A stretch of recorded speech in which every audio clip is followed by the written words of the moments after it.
Let's start this section by a brief introduction to RESTful Services, also called RESTful APIs. If you already know what REST is all about, feel free to skip this video. So earlier at the beginning of the course, I introduced you to the client-server architecture. So most, if not all applications we use these days, follow this architecture. The app itself is the client or the front-end part. Under the hood, it needs to talk to the server or the backend to get or save the data. This communication happens using the HTTP protocol, the same protocol that powers our web. So on the server, we expose a bunch of services that are accessible via the HTTP protocol. The client can then directly call these services by sending HTTP requests. Now, this is where REST comes into the picture.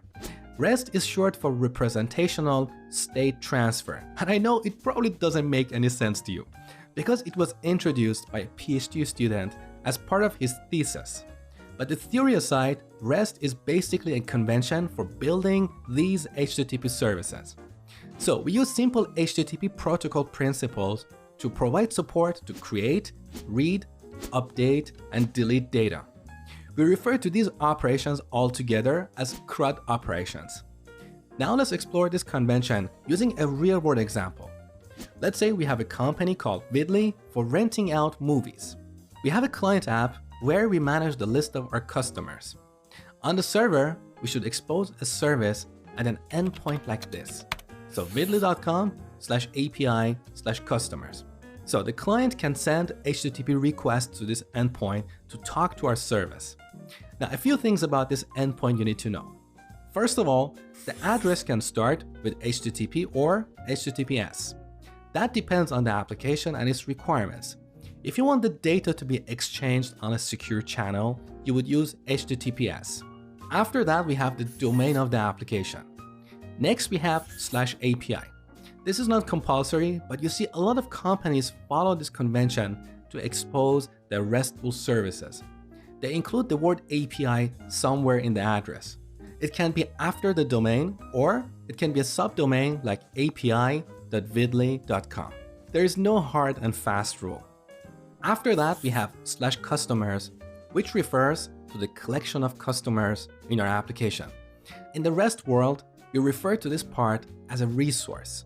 We can expose our resources, such as customers, movies, rentals, on various endpoints.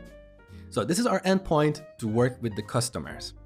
All the operations around customers, such as creating a customer or updating a customer, would be done by sending an HTTP request to this endpoint. The type of the HTTP request determines the kind of the operation. So every HTTP request has what we call a verb or a method that determines its type or intention. Here are the standard HTTP methods. We have get for getting data, post for creating data, put for updating data, and delete for deleting data. Now let's explore each of these using our customers example. To get the list of all customers, we should send an HTTP GET request to this address. Note the plural name customers here. It indicates a list of customers. So when we send an HTTP GET request to this endpoint, our service should send us something like this. So we have an array of customer objects. If we want a single customer, we should include the ID of that customer in the address. Then our server would respond with a customer object like this. Now, to update a customer, we should send an HTTP put request to this endpoint. And note that again here, we're specifying the ID of the customer to be updated. But also, we should include the customer object in the body of the request. So this is a complete representation of the customer object with updated properties. We send this to the server, and the server updates the customer with the given ID according to these values. Similarly, to delete a customer, we should send an HTTP delete request to this endpoint. But here we don't need to include the customer object in the body of the request because all we need to delete a customer is an ID. And finally, to create a customer, we need to send an HTTP post request to this endpoint. Note that here, because we're adding a new customer, we're not dealing with a specific customer, so we don't have the ID in the address. we're working with the collection of customers. So we're posting a new customer to this collection. And that's why we should include the customer object in the body of the request. The server gets this object and creates the customer for us. So this is the RESTful convention. We expose our resources, such as customers, using a simple, meaningful address, and support various operations around them, such as creating or updating them, using standard HTTP methods. So throughout this section, you're going to learn how to use the Express framework to build a RESTful service for managing the list of customers. However, in this section, we won't be doing any database work because that will bring in additional complexity.